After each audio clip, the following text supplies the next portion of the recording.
Hello lovely people, how are you today? Welcome to my June book reviews. As you all know, I finished my exams in June, so I didn't actually start reading anything until the 18th. But in that time, I still managed to read 6 books, so you know, that's good enough. First book I read on my Kindle, and it was The Bell Jar by Sylvia Plath. Lots of people love this book. Yeah, I didn't like it.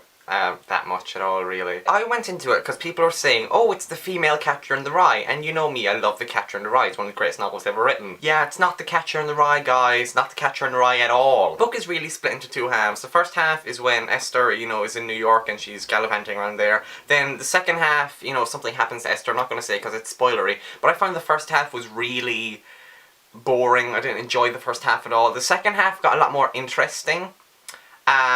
And that's really only where it picked up a couple of stars, was in the second half. I've studied Plath's poetry in school, so I'm familiar with her poetry now. I've read her novel, and I think I can officially say that I don't like Sylvia Plath. She's far too depressing for me. Like, even though I love Emily Dickinson, Emily Dickinson's one of my favourite poets of all time, I think Plath is too depressing. She's just too, I don't know how to describe her. She's interesting, but I don't know, I just don't like Plath. She's not for me, she's not for me. Agnes Gray by Anne Bronte. You guys know that I fucking love the Bronte sisters. The Bronte sisters are just some of the greatest writers who ever lived. I love the Brontes. We all know Charlotte was a complete bitch, and she treated her sisters like shit, especially Anne. But the problem is, Charlotte wrote Jane Eyre, which is a masterpiece, and it's really annoying to say that. I guess it's just, you know, another case of, you know, separating the author from the work. One of the top reviews of Agnes Gray on Goodreads says something along the lines of all the Bronte novels, Agnes Gray reads like the one that was written by a pastor's daughter. And like, that is the most perfect review of a book ever. This novel, it's quite conservative, it's quite quaint in many ways. I mean, it doesn't feel like this is the same woman who wrote The Tenant of Wildfell Hall, which literally brought Victorian England to its knees. I think Anne was very much playing it safe with this novel. It's a nice, quaint story of a woman who is a governess, obviously, because the Brontes couldn't write about any other occupation. She must look after a couple of children. That's basically the plot. There's a love interest as well in this, but there's also some streaks going through of, you know, just Bronte cruelty, because I find that in all Bronte novels, there's always this dark turn. Like, Wuthering Heights is just pure depression. There's parts of, like, Jane Eyre that are really dark and gothic, you know, where she can, like, hear, like, Rochester, she can, like, hear him calling and stuff like that. There's, like, a scene in this where Agnes has to pick up, like, a big rock and smash it on baby birds, and it's so grotesque and violent, but it's so Bronte, and it's so brilliant. Under the Greenwood Tree by Thomas Hardy. This is an early Thomas Hardy novel. This is one of his first. I think this is the first one that's actually set in his Wessex countryside. The problem with this novel is that it's optimistic. And if any of you know, Hardy doesn't do optimism. Thomas Hardy does pessimism, and he does pessimism fantastically. I mean, this is from the man who wrote, like, Jude the Obscure and Tess of the D'Urbervilles, 2 of the most harrowing and depressing novels ever written. The story of this is that there's a new choir, and then a new reverend comes to town, and he wants to replace the choir with an organ, and the organ player is another new woman in town. Her name is Fancy Day. I'm so fancy, you already know. But Fancy Day is pursued by these 3 suitors, and at this point I was like, hold up a second here, Hardy. A woman is pursued by 3 suitors, and she has a weird name, and she's new in town? This is fucking Far From the Madding Crowd. I looked it up, and this was written 2 years before Far From the Madding Crowd. So I will allow Hardy to be like, okay, that part went well in that novel, let me recycle it here. So yeah, read this if you're a fan of Hardy. I don't think you'd get much enjoyment out of it if you haven't read Hardy before. So yeah. Heart of Darkness by Joseph Conrad. This is probably the most maligned book of this month.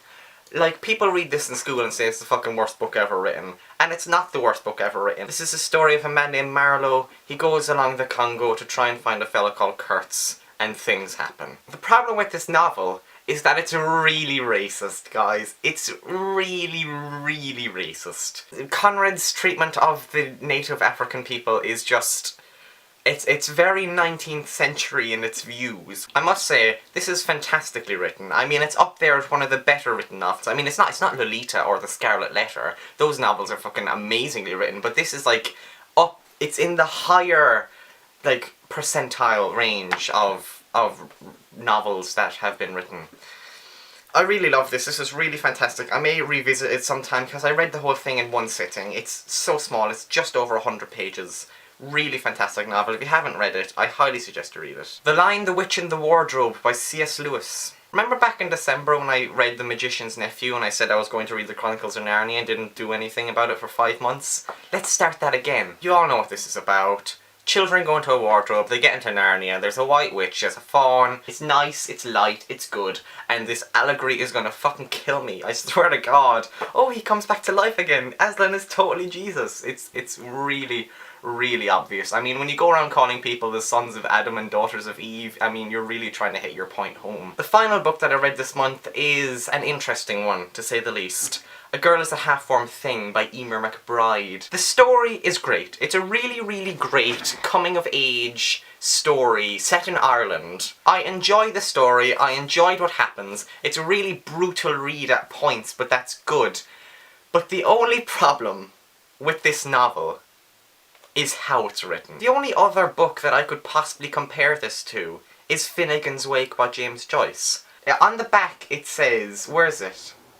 It says, not so much a stream of consciousness as an unconscious railing against a life that makes little sense.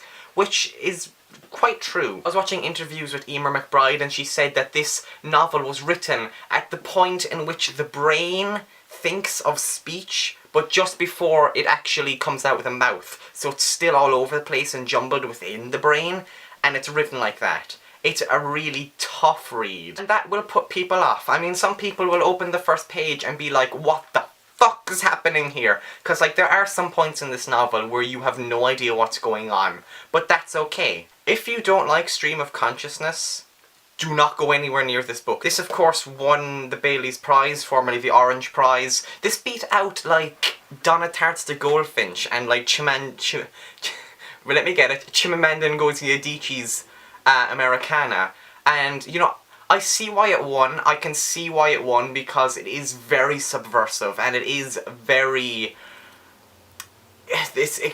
oh, I can't think of the word. It's unique is the word I'm going to say, even though I know there's a better word for it. I have a feeling that this will probably turn up again in the Man Booker Prize long list, possibly even the short list. Read it because it's a really good plot, it's a good coming of age story.